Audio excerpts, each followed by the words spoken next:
You are welcome to English with Guru Galpitiya YouTube channel. Today is the simple past tense. පස්වෙනි tenses එක මා පෙර මේ දුවදරුවට දැන්වූ පරිදි ඉංග්‍රීසියේ කතෘකාරකයේ ව්‍යාකරණ 12ක් තියෙනවා. There are 12 grammar in English at USA. This is the fifth one. මේ පස්වෙනි එක simple present tense. කොහොමද මේ grammar සෑදිලා තියෙන්නේ? සිංහලයේ තියෙන present tense, past tense, future tense කියන කාල ભેද තුنين එක් කාලයක්ගෙන ඉතා සියුම් ලෙස අවස්ථා හතරකට කඩලා තියෙනවා. අපි present tense වලට අයත් කාල ભેද හතර දැනට උගන්වලා ඉවරයි.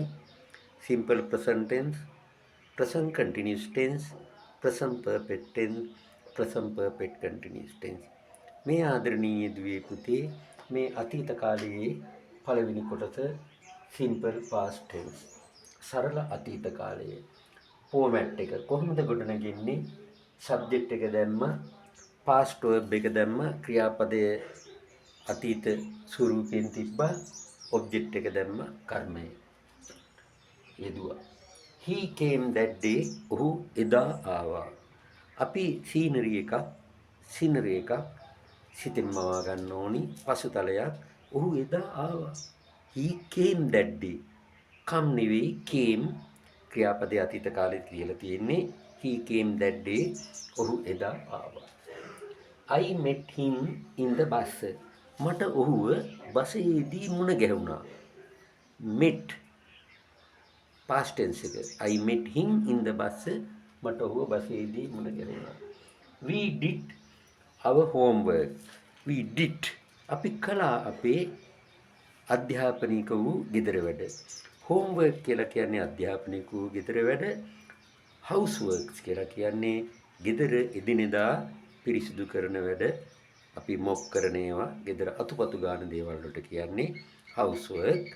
අධ්‍යාපනික වූ ගෙදර වැඩ වලට තමයි දුවේ පුතේ homework කියන්නේ.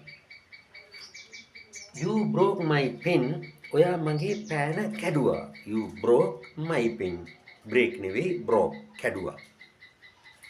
Ravi ran past. Ravi වේගයෙන් දීවා. පසුතලයක් දසුණක් අපි හිතනවා නම් රවි මැරතන් එකේදී වේගයෙන් දීව එක අපි දැක්කා බඳුයි. වේගයෙන් දීවා. Ravi ran.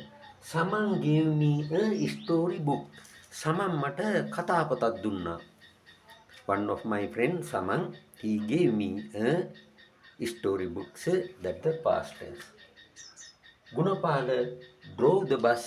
Gunapala කාර්යය පැදෙව්වා.